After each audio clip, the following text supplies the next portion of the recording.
Senhor, trabalhar e orar na seara e na vinha do Senhor.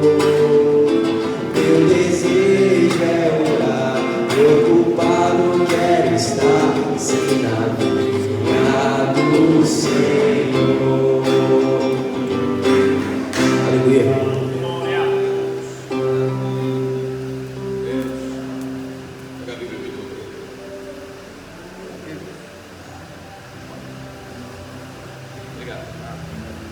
Maravilha, irmãos. Obrigado. Deus continue abençoando os nossos queridos irmãos e irmãs. Nesta manhã, nós louvamos o Senhor por esta rica oportunidade.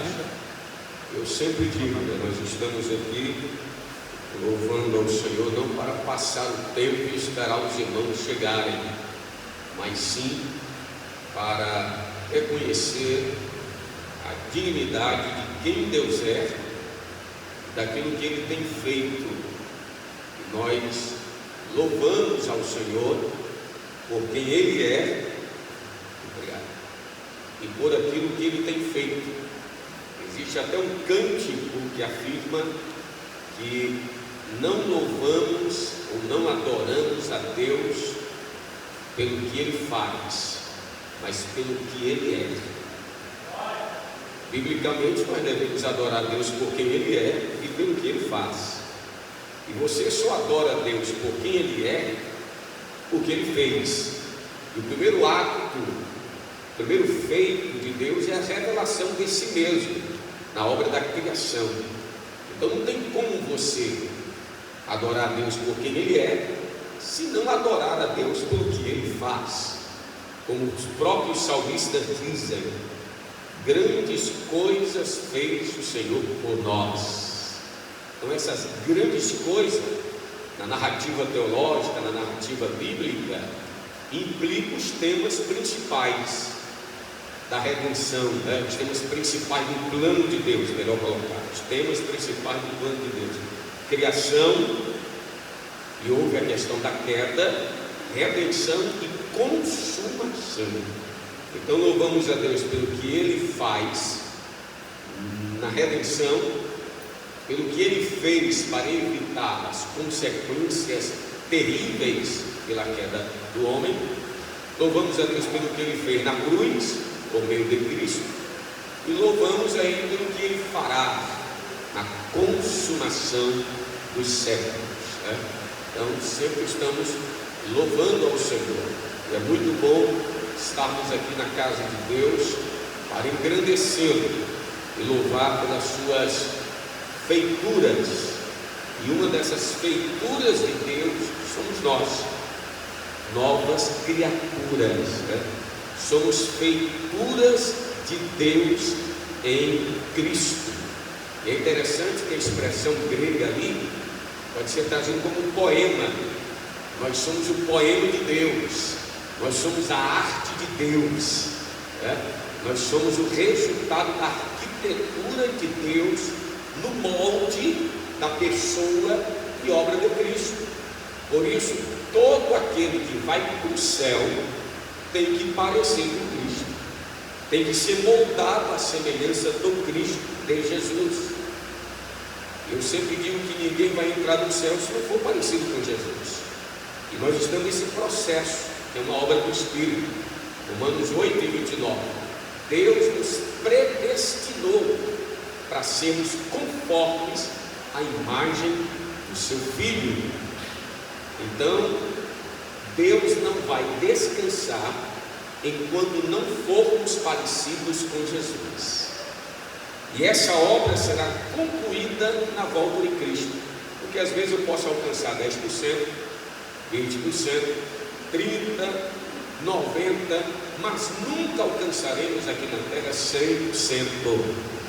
Esse 100%, a plenitude da imago Dei, da imagem de Deus, será plenificada pela obra transformadora e glorificadora do Espírito Santo. Por enquanto nós estamos sendo transformados, como diz 2 Coríntios 3:18, de glória em glória. Você observa ali que é na mesma imagem, pelo Espírito. O Espírito Santo nos transforma de glória em glória na imagem de Cristo. É um processo. Então, santificação é isso, irmão. É o Deus Espírito Santo nos moldando à semelhança do Cristo. Em 1 João 3:2, o apóstolo diz: amados, agora somos filhos de Deus, mas ainda não é manifesto o que havemos de ser. Agora veja, são certezas. Primeira certeza: eu não sou o que eu era. Segunda certeza: agora sou filho de Deus.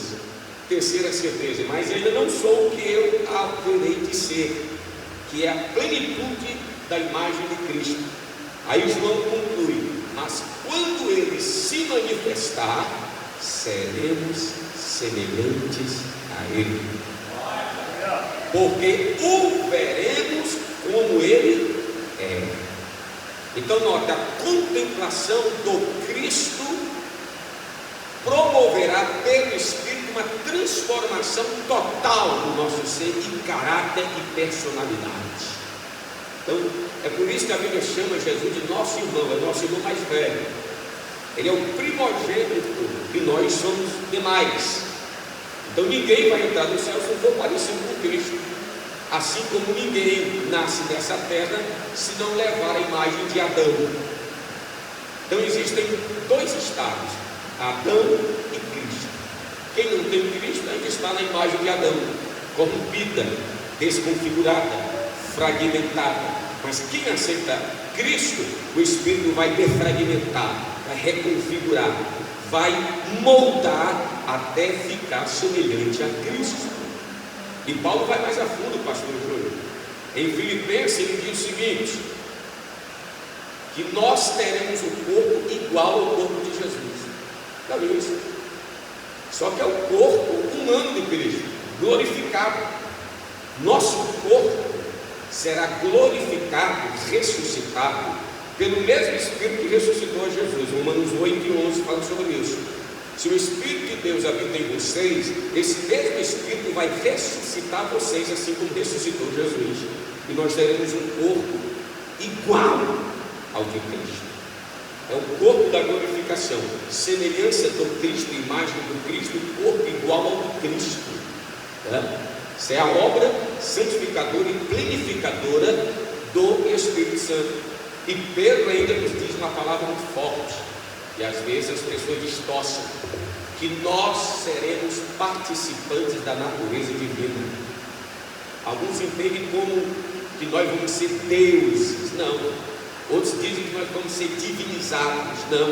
Nós vamos participar da glória da própria divindade por causa de Cristo Jesus. Mas nunca seremos elevados a deuses. É possível, mas na nossa perspectiva é impossível Deus se tornar homem. Mas Deus se tornou homem em Cristo. Mas é impossível, até da perspectiva divina, o homem se tornar Deus. Até Deus não pode nos transformar em Deus, porque só Ele é Deus. A própria natureza dele é singular. Porque no dia que ele fizer um Deus igual a ele vai deixar de ser Deus único e verdadeiro. Então é impossível Deus deixar de ser Deus. Por isso Deus nunca vai deixar de ser Deus, e nós devemos adorar a Deus, porque Ele é o único e verdadeiro Deus. Então é muito bom estar aqui nesta manhã para glorificar o Senhor e assumirmos a responsabilidade de trazer uma dissertação, um desenvolvimento sobre essa importante temática para o ministério e para a vida cristã. Porque eu sempre digo, a igreja está de pé ou caída com relação à sua lealdade, mormente, principalmente com a lealdade dos seus obreiros, dos seus líderes. Uma das coisas mais importantes na vida de um pastor Júlio, é isso que o Senhor está fazendo aqui esta manhã. Esse chamado, essa convocação para aprendermos juntos da palavra de Deus, para exortar uns aos outros no quesito ministerial, para que vivamos um ministério crescente, robusto e vitaminado pela palavra de Deus. Particularmente no nosso pastorado, já pastoreei a igreja, pela graça de Deus, algumas em Brasília, Rio de Janeiro, Juiz de Fora, Minas Gerais, Campina Grande, na Paraíba. Foram 8 congregações na base missionária. E a minha preocupação, pastor, sempre foi a formação ministerial, a formação de obreiros, porque existe uma mentalidade nossa, que é uma mentalidade de soma. Vamos somar, né? Vocês já notaram que nós estamos preocupados? Irmão, vamos somar, não é isso? É a nossa mentalidade. Eu aprendi aqui em Maracanã, no Gereissati, que a tabuada de Deus não é dividir. Há essa linguagem, né? A tabuada de Deus é o quê? Somar, verdade? É claro que na tabuada de Deus tem dividir, que Deus divide, faz a diferença entre o crente e o descrente, entre o ímpio e o justo, entre ele e Satanás, né? Mas nós entendemos que somar, que devemos estar juntos na obra do Senhor, fazendo a somatória e não dividindo a igreja, não tornando a igreja partidos. Mas eu descobri uma coisa, que a tabuada principal de Deus é multiplicar. Vou repetir. A tabuada, vou até especificar, o princípio ministerial de Deus não é somar, é multiplicar. Deus quer multiplicar o nosso ministério, irmãos. Ele não quer replicar. Replicar é uma coisa. Ele não quer fazer outros Juninhos aqui. Ele não quer fazer outros Rochinhas aqui, outros Teixeiras aqui. Ele quer multiplicar a influência e a unção que está no Júnior, do Paulo Rocha, do Ivan Teixeira, da irmã Chiquinha, Trifena, Trifona, do Rolando Leso. Ele quer fazer isso com os líderes, multiplicar. Então a tabuada de Deus, desde o princípio. Qual foi a primeira ordem de Deus para o homem e para a mulher? Crescer e multiplicar. Então o princípio de multiplicação ministerial está no contexto da lealdade ministerial. O obreiro que não multiplica, ele está deslizando para a deslealdade. O obreiro que não prevê um projeto de multiplicação ministerial, eu vou já explicar para vocês, ele corre o perigo de se tornar um obreiro desleal, corre o perigo de se tornar um tropeço, corre o perigo de se tornar um entrave no crescimento e na saúde e na edificação da igreja. Precisamos resgatar esse princípio bíblico da multiplicação, crescer e multiplicar. Aí após a queda, é interessante, que é um princípio tão forte, pastor Júlio, que após a queda, Deus mantém esse princípio. Fala para Adão e Eva: cresçam e multiplicam e enchem a terra. Quando você vê o povo lá no Êxodo, o povo lá no Egito, a Bíblia diz que o povo de Deus fez o quê? Cresceu e multiplicou, a ponto de assustar os egípcios e Faraó. O princípio da multiplicação assombra Satanás. O princípio da multiplicação da igreja, é o que nós estávamos falando, pastor Júlio, assusta. Como é que a igreja pentecostal, neopentecostal, tradicional, denominacional, anglicana cresce? Qual é o segredo? Aí tem toda uma abordagem psicológica, sociológica, filosófica, mas eles esquecem da abordagem teológica, da abordagem pneumática do Espírito. Crescemos por graça do Espírito, porque obedecemos um princípio bíblico e teológico. Somos leais a essa perspectiva ministerial. Mas quando a igreja se torna desleal, ela se torna minúscula, ela não assusta, ela não incomoda. O meu maior medo é que a igreja ande de braços dados com o mundo. Olha que bonitinho, a igreja e a sociedade estão bem, de bem com a vida, paz e amor. Não existe isso. Amamos as pessoas, não procuramos conflitos paupérrimos, pobres, não. Nós estamos numa batalha. Jesus diz: eu não vim trazer paz, eu vim trazer espada.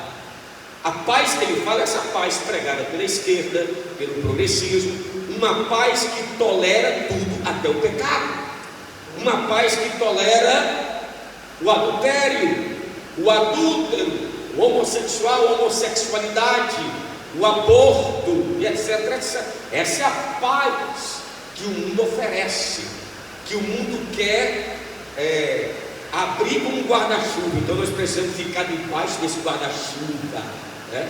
E se você discorda desta ideia, você é intolerante, seu discurso é de ódio, você não ama, entendeu? Você não está sendo politicamente correto. Mas Jesus nunca foi politicamente correto, ou seja, ele nunca se adequou, se adaptou à cultura da época. Ele foi contracultural, porque naquela época a virtude grega, as virtudes gregas e romanas era o orgulho. Jesus diz: vocês devem ser humildes. Naquela época a virtude grega era a conquista, era se apropriar, os fortes comandavam, porque é exatamente o pressuposto da evolução, da seleção natural. Qual é a consequência da seleção natural? Da ideia darwinista, da ideia evolucionista, o mais forte vence. Aí Paulo diz: eu me alegro quando eu sou fraco, eu me alegro na fraqueza, porque é na minha fraqueza que Deus manifesta o seu poder. Isso é uma contracultura, isso não é tolerável por eles. Por isso nós temos um discurso de ódio, segundo eles, né? Eles querem ser tolerados com as suas ideias opostas a nós, mas eles não nos toleram quando nos opomos no campo das ideias. Porque o cristão, o combate dele não é físico, ele não vai pegar em armas para matar as pessoas, mas ele empunha a espada do Espírito e corta certeiro toda ideologia, todo sofisma, por causa da sua lealdade à palavra de Deus, porque ele entende a importância desse contexto ministerial de lealdade, o princípio de multiplicação, irmãos. O próprio Jesus no seu ministério, ele fez o quê? Existe milagre de Jesus que aparece apenas em um evangelho, ou em 2 ou em 3, mas existem milagres que aparecem nos 4 evangelhos. Aí você tem que opa, isso aqui, o Espírito quis enfatizar isso aqui.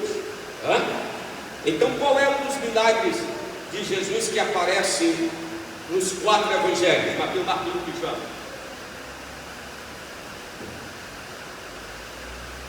Qual é? Quem lembra? Oi? Não entendi. Glória a Deus. Pode deixar tranquilo aí, senão fica muito barulho. Obrigado. Sua intenção foi boa. A gente está aqui é para suar mesmo, porque ele não tinha para a igreja para suar. É a academia de Jeová. A multiplicação dos pães. Os irmãos, os irmãos estão aqui. Quem já lanchou hoje aqui? Merendou, né? Quem já merendou, levanta a mão. Quem está em jejum aí? Jejum.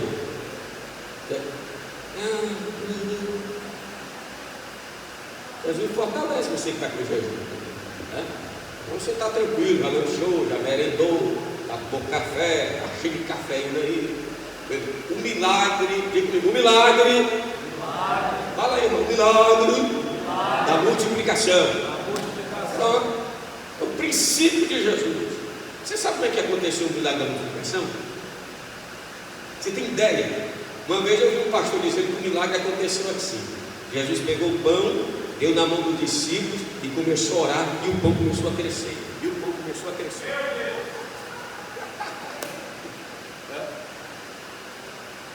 Não foi assim, irmãos. Se você observar o texto, está implícito ali. O milagre da multiplicação acontece quando nós agimos por etapas e somos fiéis a Deus. Sabia disso? Porque tem gente que espera o milagre. O crente bíblico, ele faz, ele age, ele trabalha, ele é fiel e o milagre vai acontecer. Milagre é assim. Você não espera milagre. Você recebe o milagre na obra que você está realizando, ou por meio do teu trabalho. Deus agirá através de você. Então o milagre aconteceu assim: Jesus orou e deu graça, e Jesus partiu o pão. Olha a primeira etapa do milagre: quanto mais Jesus partia, mais tinha. Quanto mais Jesus partia, mais tinha. Quanto mais Jesus partia, mais tinha. Quanto mais Jesus partia, mais tinha. Quanto mais Jesus partia, mais tinha. Segunda etapa do milagre: os discípulos fizeram o quê? Distribuíram. Quanto mais os discípulos distribuíam, mais tinha. Quanto mais os discípulos distribuíam, mais tinha. Quanto mais os discípulos... A multidão era de 5.000 homens, mulheres mais 10.000, crianças 15 a 25.000 pessoas ali. Quanto mais distribuía, mais tinha. Quanto mais distribuía, mais tinha. Aí tem um pregador que diz assim: rapaz, eu não vou pregar naquela igreja não, porque eu só tenho uma mensagem. Então eu só vou pregar uma vez no mês. Por isso que não acontece milagre. Porque quanto mais você prega, mais tem. Quanto mais você prega, mais tem. Quanto mais você prega, mais tem. É o milagre da multiplicação, é assim, irmãos. Entendeu? Aí a terceira e última etapa do milagre: quanto mais as pessoas comiam, mais tinha. Quanto mais as pessoas comiam, mais tinha. Quanto mais as pessoas comiam, mais tinha. Aí tem crente que fala assim: eu não vou comer hoje, não, vou deixar para amanhã. Aí vai apodrecer, vai manar. Que Deus manda hoje é para tu comer hoje tudo, crente. Coma, se alimente, que amanhã Deus vai fazer mais milagres. Mas pastor, como é que o senhor diz isso? Quanto mais eles comiam, mais tinham. Porque depois de tudo, está de todos fartos, pastor Júnior ainda levantou 12 cestos de pão cheio. De 2 pãezinhos, ou de um pão e 2 peixes. É o milagre da multiplicação. Agora eu quero que vocês abram a Bíblia aí em Atos capítulo 6, para vocês verem a importância do princípio. Eu estou com uma introdução aqui para vocês, né? O estudo aqui vai até a hora do churrasco. Quando eu não sentir o cheiro do churrasco, eu não paro de pregar. É meio-dia. Aguenta aí. Capítulo 6 de Atos dos Apóstolos. Tem uns irmãos que deram glória, outros ficaram tristes, outros riram. O povo de Deus é assim. Quem encontrou ele? Eu quero que você fique com a Bíblia aberta, que eu vou te falar a importância dos obreiros se manterem fiéis naquilo que Deus os chamou. Porque quando você é fiel, é leal na obra ministerial, a bênção do milagre da multiplicação estarão presentes na sua vida e no seu ministério e na igreja local, é claro.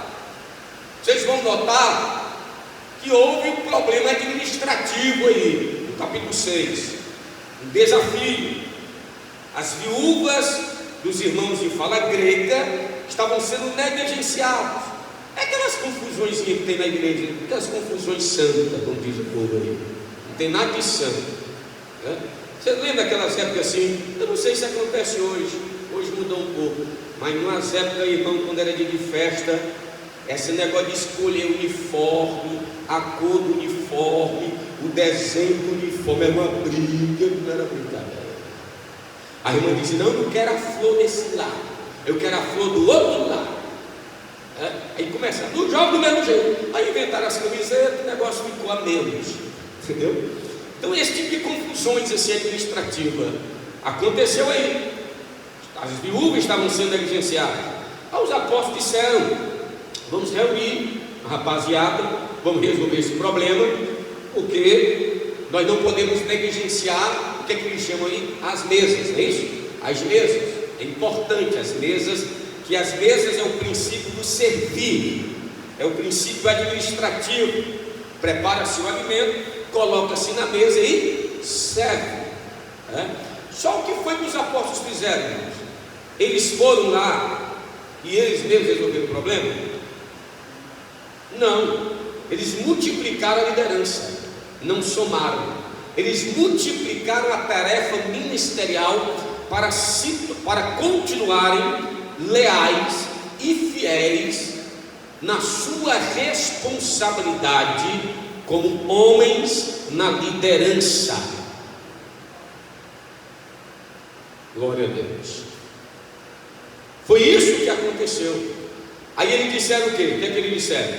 não é razoável que nós abandonemos a palavra e sirvamos as mesas.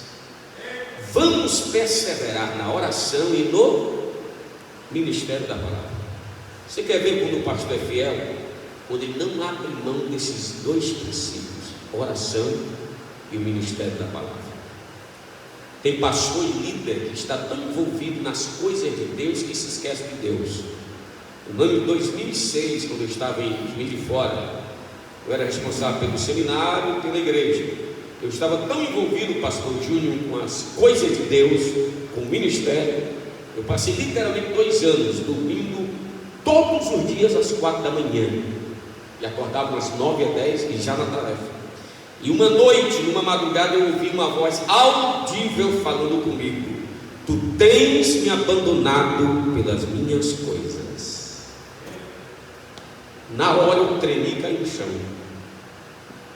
Eu estava tão envolvido nas atividades administrativas da faculdade, do seminário, produzindo material, etc, etc, etc, que eu estava esquecendo da oração e do ministério da palavra. Porque normalmente os teólogos dizem assim: não, enquanto você está estudando, você está orando. Você conversa, você tem que orar, tem que dobrar o joelho. É claro que quando a gente está lendo a Bíblia, está estudando o livro, a gente ora, busca o Senhor, entendeu? Isso é verdade. Mas a oração é a consagração. É por isso que a Bíblia fala consagração. O que é consagrar? É você tirar aquele tempo para aquele objetivo específico, no caso Deus. Então Deus é mais importante do que as coisas dele. Eu conheço pastor que passa o culto todo no escritório ou na secretaria, e no final que ele vem da bênção apostólica. Não é verdade? Não sei se aqui tem. Eu já fui muito congresso. Ninguém vê o pastor, de repente ele aparece para dar a bênção apostólica. Está tão envolvido com as coisas da igreja que perde. Mas os apóstolos disseram: não, nós entendemos a importância da mesa, mas em outras palavras, não vamos abandonar o altar. A prioridade na lealdade de um ministro é o altar. Porque quando ele é fiel ao altar, a oração e ao ministério da palavra, a mesa vai ter alimento e vai suprir o povo. A mesa é importante, mas nós devemos multiplicar, pastor, o ministério. Mas tem lugar aí que o pastor prega, o pastor dá bênção apostólica, o pastor ora. Se duvidar, o pastor tira a oferta. Aí ele vai para a secretaria, escreve o nome dos membros, imprime a carteira e dá para todo mundo. Ele vai lá e quer ser porteiro, e vai lá e limpa. E não tem tempo para Deus. Os apóstolos disseram: não, nós queremos uma igreja saudável, uma igreja que cresce, uma igreja fiel. Então nós devemos ser fiéis, leais à nossa responsabilidade. E qual é? A oração e o ministério da palavra. Então vamos multiplicar, vamos chamar homens capazes para servir as mesas. Aí sabe qual foi o resultado dessa decisão, pastor? O verso 8 aí, quem pode ler bem alto? E Estevão, cheio de fé e de poder, fazia prodígios e grandes sinais entre o povo. 6 e 8. 6 e 8? Quer que eu leia 6 e 8? É. O senhor leu 7 e 8? Eu li o 8. 6 e 8. Só o 6 e 8, né? Capítulo 6, verso 8. Capítulo 6 de Atos, verso 8. Foi isso que o senhor leu? Eu li. Leu? O senhor. Atos 6 e 8? Deixa eu ver.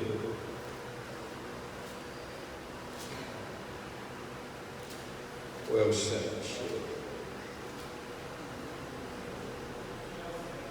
Obrigado, é o 7. 6 e 7. Você quer que eu leia o 7? Então? Sim. É esse aí.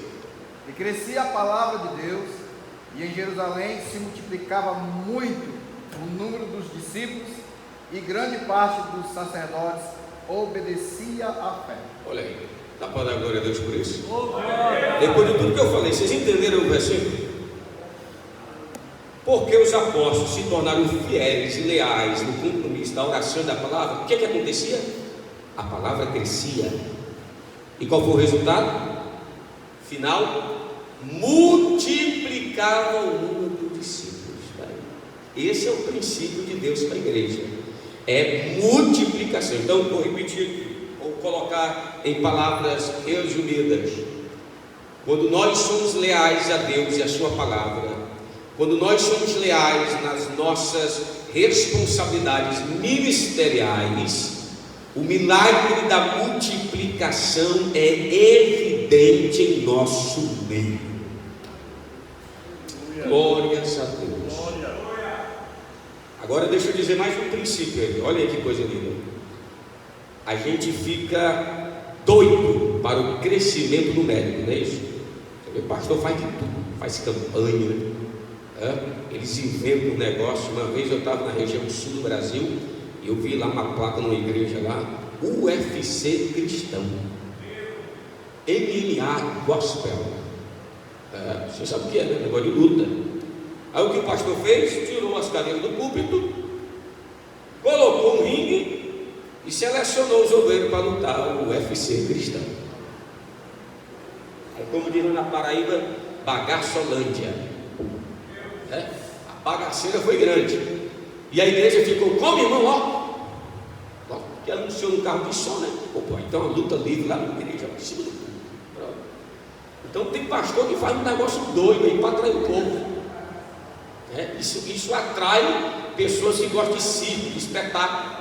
Não, teve um pastor, acho que foi em Belo Horizonte, ele se vestiu de Superman e começou a campanha superando e sobrevoando os obstáculos. O negócio foi tão assim pirotécnico que ele veio voando, amarraram os cordãozinhos atrás dele, e a musiquinha. E o povo, glória! O pastor voando. O que é aquilo? É um gato? Um homem? Um super... Não, é o pastor bobalhão. Só tem que ser. Aí ele chegou assim, irmão voando.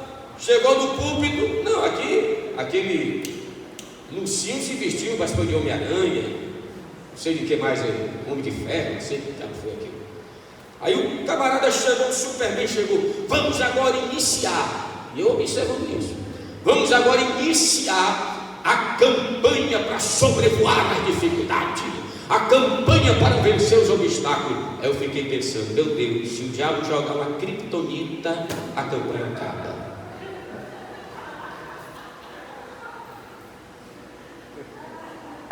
Não, acabou.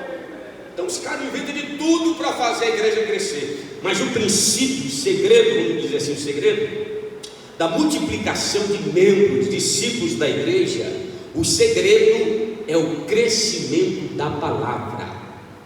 Quando nós somos leais à oração e à palavra e às responsabilidades com a mesa, a palavra de Deus cresce.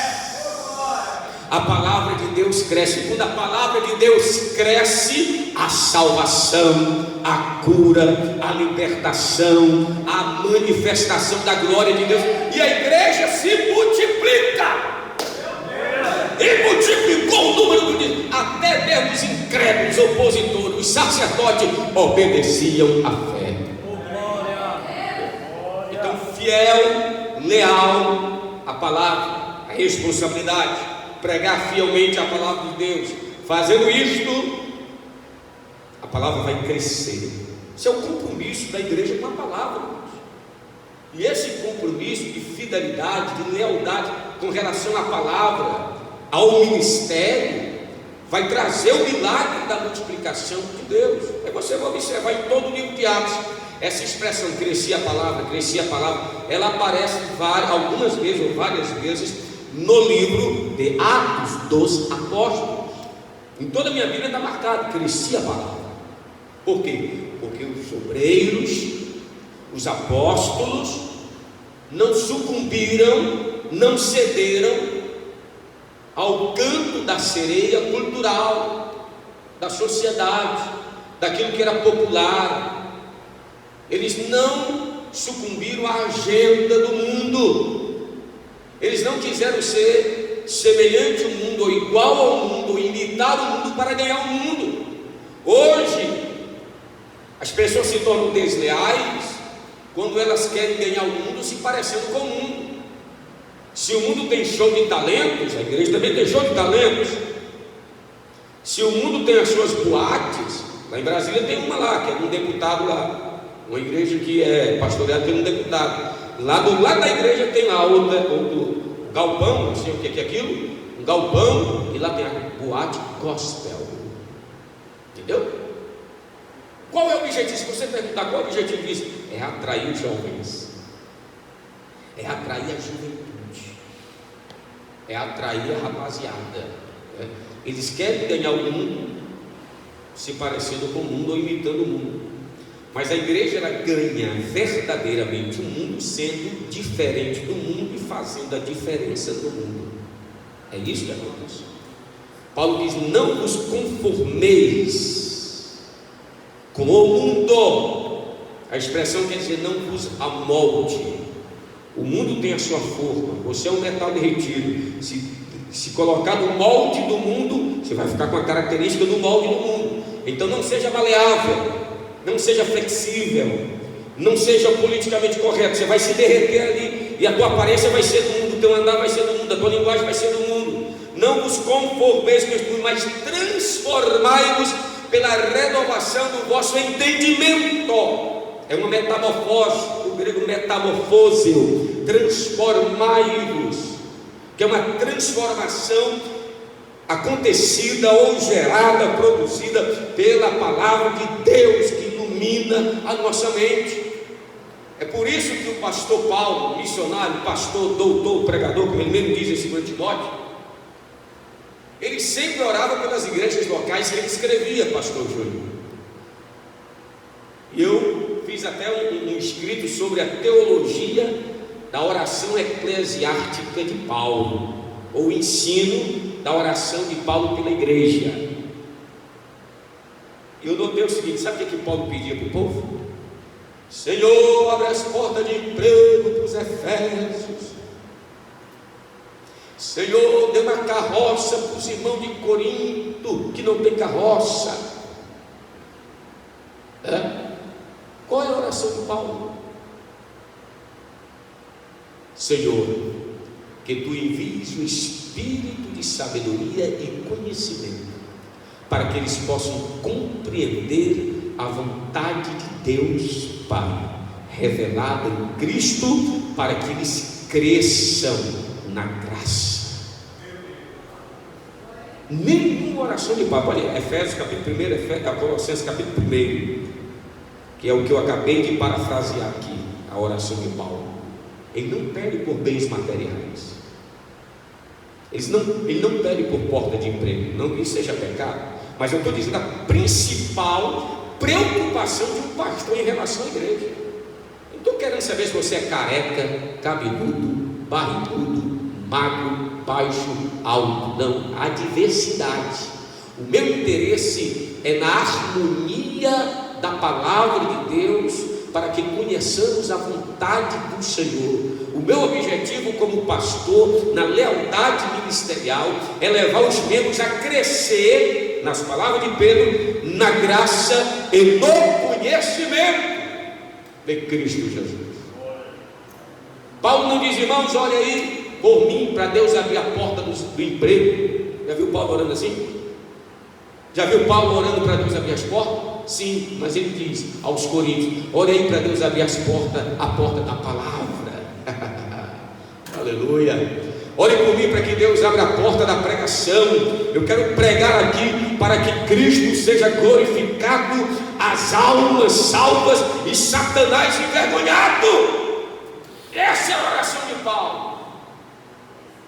Mas quando nós perdemos a lealdade ministerial, a lealdade bíblica, nós começamos a batalhar guerras que não são nossas, a nos desvirtuar das verdades essenciais para o crescimento da igreja, para experimentarmos o milagre da multiplicação. Então eu creio e oro ao Senhor para que este princípio permaneça em nossas vidas e que sejamos leais. Amém? Amém. Glória a Deus. Agora abra a sua Bíblia em 2 Coríntios, aliás, 2 Timóteo, capítulo de número 2. Vamos ler a partir do primeiro.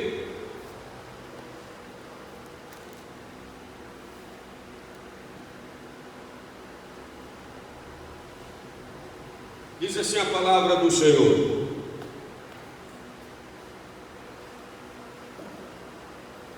Todos encontraram? Pode ficar sentado, meu amigo. Obrigado. Deus continue abençoando. Timóteo, capítulo... Os irmãos sabem que esta é a última carta do apóstolo Paulo. E muitos estudiosos, historiadores afirmam que as últimas palavras de grandes homens, elas são de suma importância e trazem o resumo de todo o seu pensamento.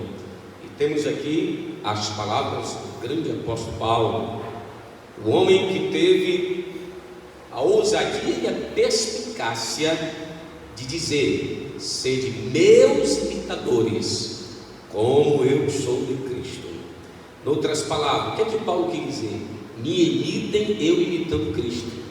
Ele não queria que as pessoas imitassem Paulo de per si, por ele mesmo.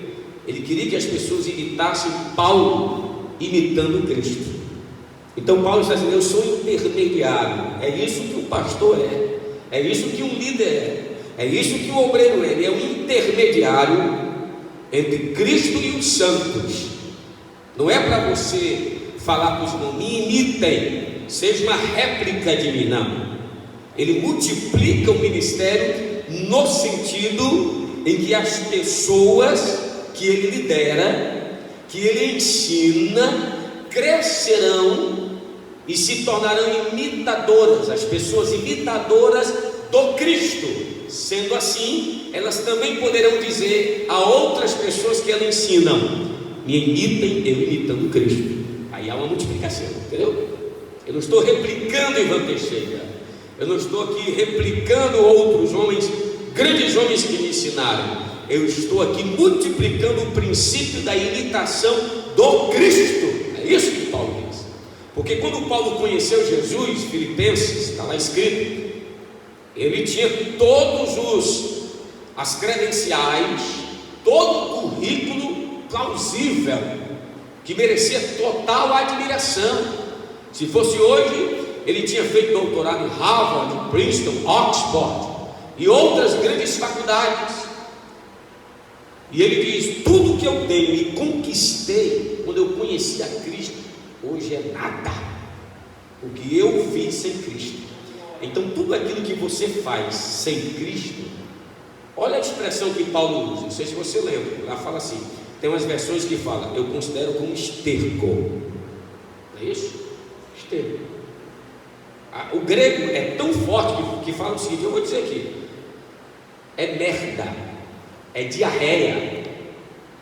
Por isso que eu vejo alguns intelectuais que são mais diarreia mental, porque não tem um conhecimento no Cristo, não é um conhecimento cristocêntrico, como se diz na teologia, na academia, um conhecimento, por exemplo, na filosofia, na sociologia, na psicologia, centrado em Cristo. Se você estuda na psicanálise, Freud, você vai ver que o centro da tese dele é a concepção evolucionista, de que viemos de uma seleção natural. Por isso os nossos impulsos vieram exatamente dessa, vamos dizer, dessa seleção atabalhoada.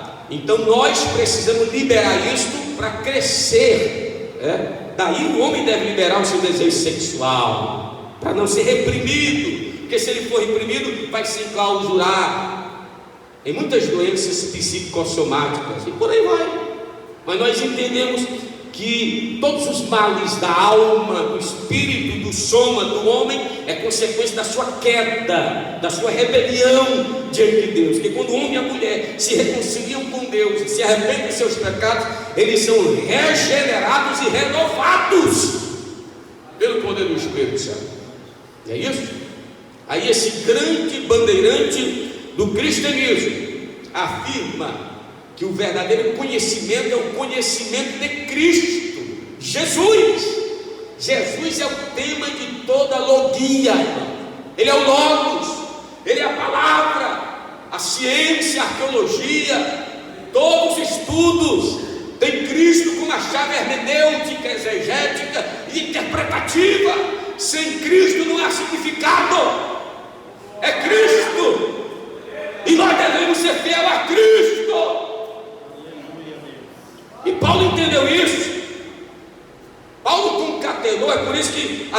Idade Média, a teologia era conhecida como a rainha das ciências.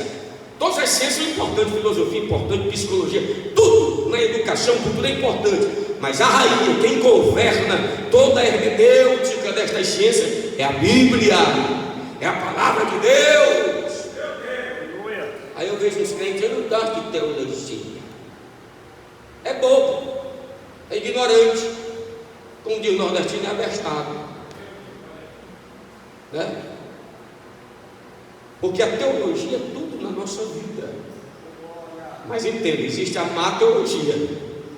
Existe a teologia liberal, que apoiou o nazismo, de Adolf Hitler. Foram os cristãos liberais que negavam a Bíblia, etc., que apoiaram ele. Mas os cristãos conservadores, como Dietrich Bonhoeffer e outros, Karl Marx, etc., eles foram contra Hitler, contra o socialismo dele, a la Hitler, porque existe o socialismo marxista de Mussolini e o de Hitler, são diferentes, mas tudo parte do mesmo princípio. E hoje o progressismo da nova esquerda intelectual, que é conhecido como neomarxismo, também é apoiado por cristão liberal, e tem crente na igreja, havendo ter um conhecimento,